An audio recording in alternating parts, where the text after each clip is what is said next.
yang ke-25 ya sama filman. Sejarahnya amat rumit bicara soal film kita itu kan ya. Terutama begitu aku masuk gedung ini, aku duduk terus melihat panggung masih kayak begini, ya sedih aja gitu. Ya karena mempertahankan gedung ini untuk para pelaku film itu tidak mudah bagi saya waktu itu. Ya.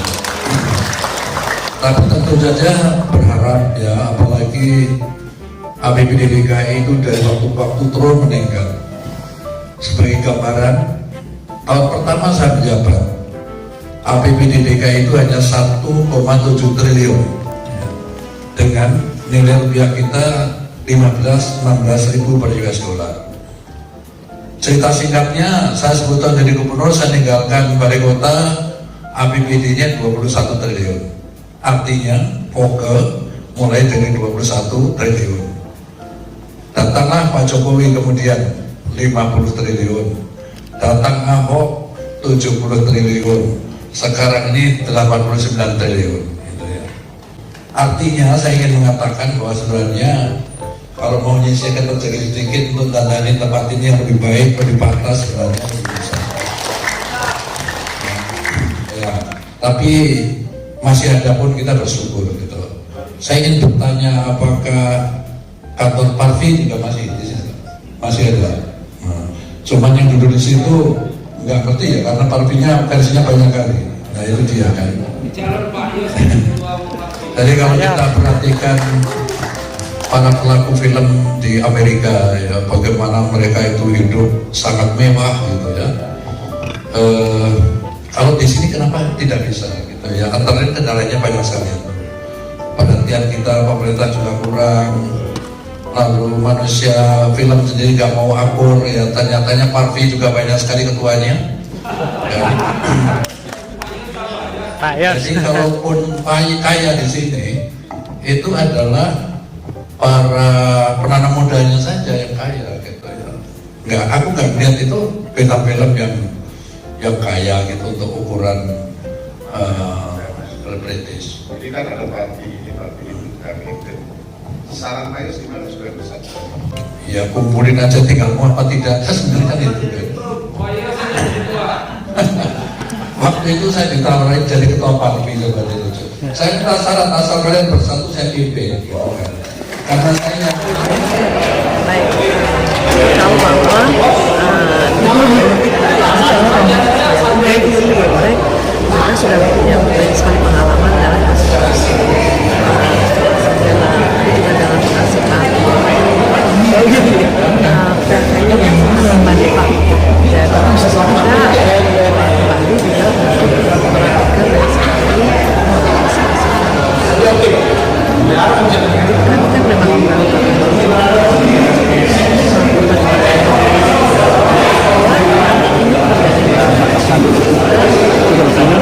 tidak ada isu agama, tidak ada isu sara, tidak ada isu bisnis juga, walaupun di belakangnya mungkin ada bisnis.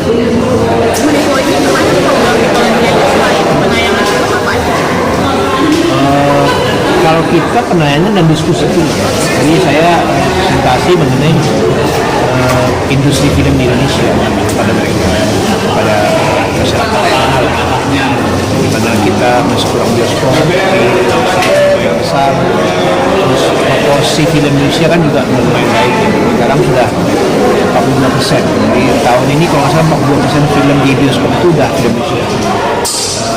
Hollywood dan lain-lain tinggal 58. Dulu kan bisa ekstrim sekali, kita paling 20%. Jadi artinya kualitas film tidak bisa disandingkan dengan film-film secara pasar.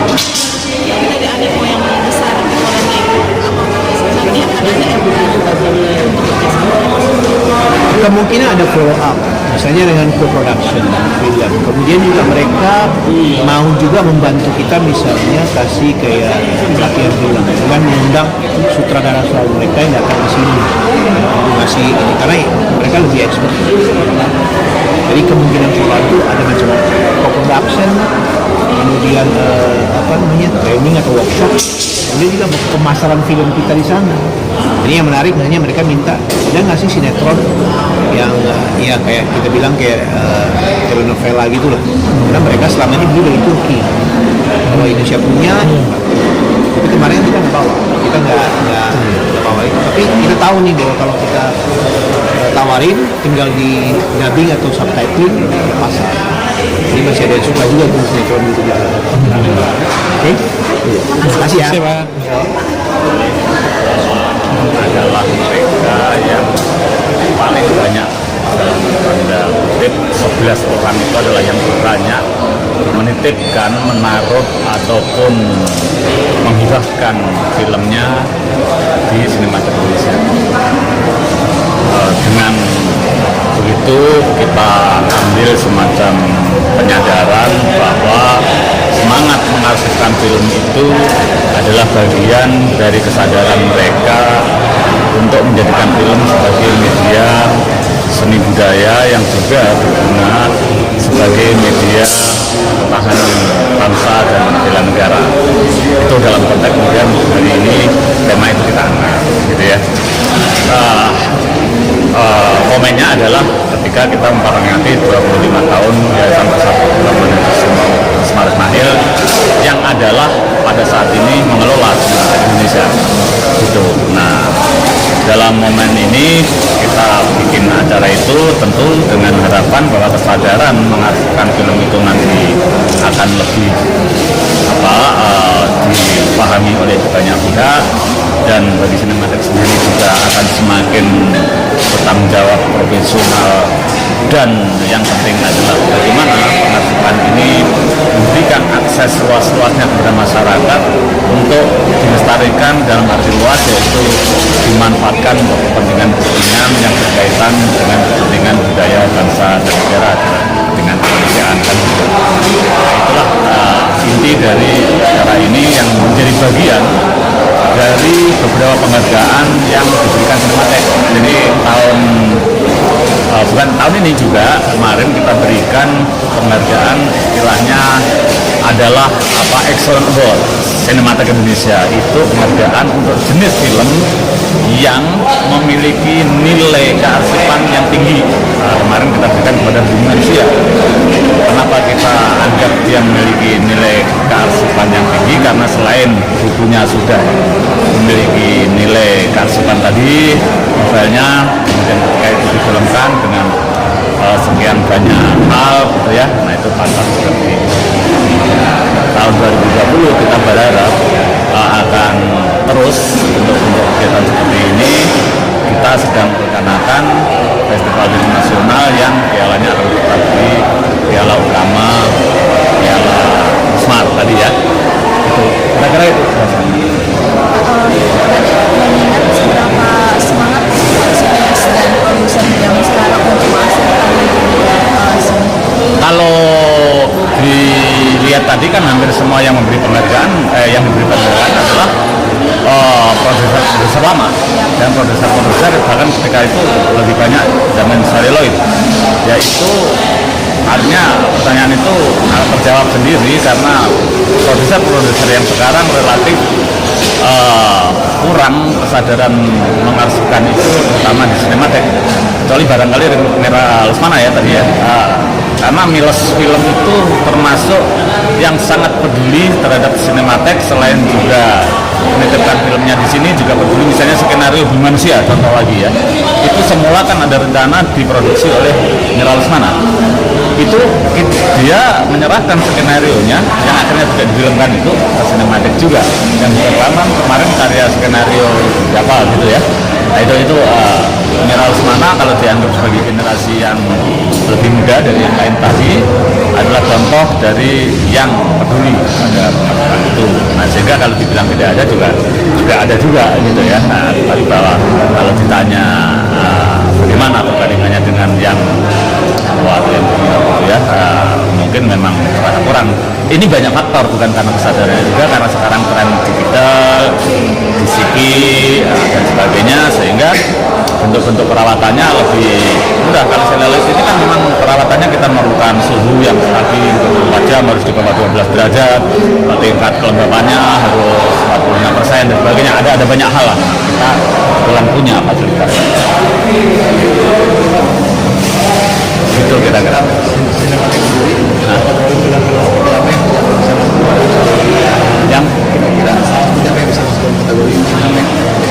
yang kalau yang diarsipkan, sinematik itu berusaha mengarsipkan semua jenis film, karena kalau hari ini sebuah film dianggap misalnya tidak mengandung nilai-nilai budaya misalnya gitu ya, pada hari yang lain itu bisa menjadi film yang berarti untuk penelitian. Sekarang ini misalnya banyak orang-orang melakukan penelitian tentang keindonesiaan, dan itu referensinya ada juga film-film horor tentang bencana, ada juga film-film horor apa, kemudian ada yang melakukan penelitian misalnya kemarin dari Korea itu penelitian ada nggak film yang dibuat oleh orang asing tentang Indonesia, misalnya film apa Antara Bumi dan Langit itu kan dibuat oleh Buyung yang notabene adalah orang Korea. Nah, itu ada dari Universitas Korea melakukan penelitian di sini, ya, yang dicari itu gitu. Sehingga yang diarsipkan di sinematik itu sebisa mungkin tidak peduli pada film apapun ya. Kalau hari ini kemudian kita coba untuk lebih film apa tadi ya, bela negara dan sebagainya, itu supaya penyadaran tentang yang sekarang kurang gitu ya. Jadi tadi saya terangkan, jadi dari zaman Belanda, Jepang sampai zaman Orde Baru itu misalnya kita itu punya semangat untuk produksi film yang khas Indonesia gitu ya, tapi setelah reformasi ini kan nggak ada misalnya gitu. Kita ingin menentukan kesadaran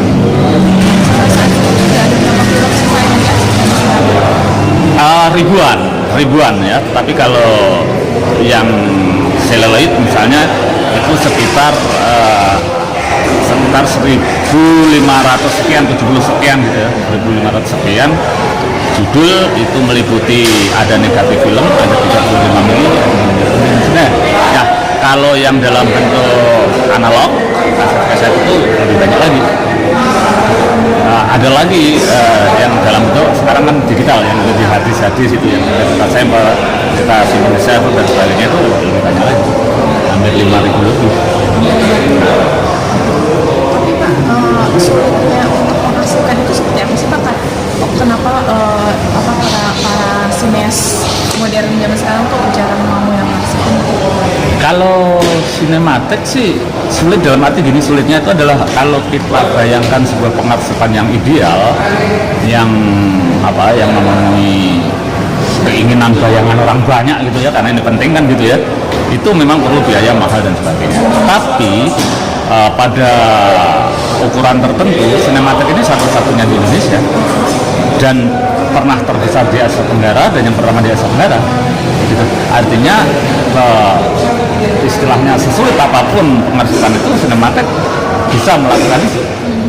Nah, jadi itu saya kira tidak terkait dengan kesadaran orang ingin mengarsipkan di sini, karena di Indonesia ini bahkan di Asia Tenggara ini adanya di sinematik yang teruji sekian tahun melakukan itu. Kalau ditanya kesulitannya tentu banyak, karena biayanya tinggi, perlu mesin besar untuk menjaga suhu, perlu ruangan, perlu gedung yang memadai, apalagi peneliti-peneliti itu pengennya ketika nonton film juga semua tereksplorasi dengan itu. Nah, kita kan sulit juga membangun gedung yang sedemikian rupa dan sebagainya, karena ini adalah lembaga pengarsipan yang dikelola swasta murni secara mandiri. Ya Pak, selain pekerjaan ini apa sih usaha sinematik untuk merangkul sineas lebih luas lagi gitu untuk Iya, kita banyak, kemarin kita melakukan gerakan gerakan kesadaran memanfaatkan arsip film gitu ya. Kita berkomunikasi, termasuk memberikan apresiasi semacam ini, memberikan itu kan, itu bentuk upaya untuk, dan saya kira tidak masalah soal itu, karena kita itu sering juga 1-2 orang hampir tiap hari itu datang menitipkan filmnya atau menitipkan skenario atau mengirim buku gitu. Ini aja kemarin tadi saya lihat ada kiriman 3, 1 dari luar negeri, 2 dari negeri yang berkaitan dengan film. untuk teman-teman dengan kesenian Jakarta apa gitu, belum lagi wartawan menyerahkan fotonya yang lama. Saya punya foto gitu karena kalau di kita merawat gitu loh. Selain film ya, karena di sini kan juga menghasilkan benda-benda yang lain gitu kira-kira ya. Ada lagi Tanggapannya aja sih, beberapa film Indonesia yang nasionalismenya kan agak sedikit berkurang. Bahkan ada saya nggak mau nyebutin filmnya apa, itu dia pakai jaket, nah itu benderanya bendera Amerika. Sedangkan kalau mengacu kepada film Hollywood, mereka itu nasionalisme tinggi banget. Hampir setiap filmnya ada Amerika. Nah, menurut Bapak tentang film Indonesia bagaimana? Iya, saya kira tadi ada kutipan-kutipan ya sebenarnya. Jadi ketika kita hanya mengejar teknik artistik dan apalagi kalau itu nilai komersial atau nilai tren atau sekarang kan istilahnya film harus milenial dan sebagainya, maka kita akan kehilangan substansi dari film itu, di mana mestinya di dalamnya film itu sebagai sebuah karya seni adalah membawa nilai-nilai selain faktor keindahan tentunya sinematografi gitu ya. Nah, kesadaran menjadikan film sebagai karya cipta seni budaya yang di dalamnya mengandung banyak hal termasuk media bela negara, media ketahanan bangsa, media pendidikan, nah inilah yang barangkali hari-hari ini terasa kurang dibanding dengan semangat dulu. Nah, perjuangan tentang itu sebenarnya sudah sangat-sangat jelas ketika Osmar Ismail filmnya Darah dan Doa kemudian dijadikan ikon dari Hari Film Nasional. Ya kan, slogan-slogan kita tentang film adalah jati diri bangsa, slogan kita adalah film adalah ketahanan budaya, kan sangat jelas. Undang-undang kita juga mengatakan itu, bahwa kesadaran anak muda kalau disebut begitu ya, generasi muda kurang seperti itu gitu, kira-kira kan gitu tadi. Saya kira itu ya karena ya kesadaran itu tidak bisa hanya lewat slogan, hanya lewat kuliah-kuliah, hanya lewat himbauan-himbauan. Harus ditumbuhkan satu kesadaran bahwa ini karya cipta seni budaya dan itu harus dibangun sebuah infrastruktur pemikiran, infrastruktur konsep, dan yang tidak kalah penting adalah political will dari penguasa ini untuk mengarahkan ke sana. Dan karena film itu adalah karya cipta budaya, maka memang dia tidak bisa untuk diserahkan pada pasar bebas. Kalau diserahkan pasar bebas 100% ya seperti tadi itu, trennya Hollywood ikut Hollywood, bendera yang tampil Amerika ya bendera Amerika, makanan yang biasa itu yang disukai burger ya burger, sehingga kita kehilangan jati diri lewat film. Padahal film itu membutuhkan jati diri. Itulah kenapa FFI itu misalnya pialanya namanya Citra, karena Citra itu adalah ekspresi dari jati diri Osmar Ismail, pertama lewat puisi, kemudian lewat lagu, kemudian lewat film, sekarang juga menjadi simbol piala Citra. Bahwa kemudian yang mendapat piala Citra apakah masih mencerminkan jati diri? Nah, semoga teman-teman wartawan dan kritikus itu yang menilai, kan gitu. Kira-kira gitu Mas gambarannya, ya. Gitu ya. Terima kasih. Terima kasih banyak. Iya, oke. Boleh saya aktris Surya Mata.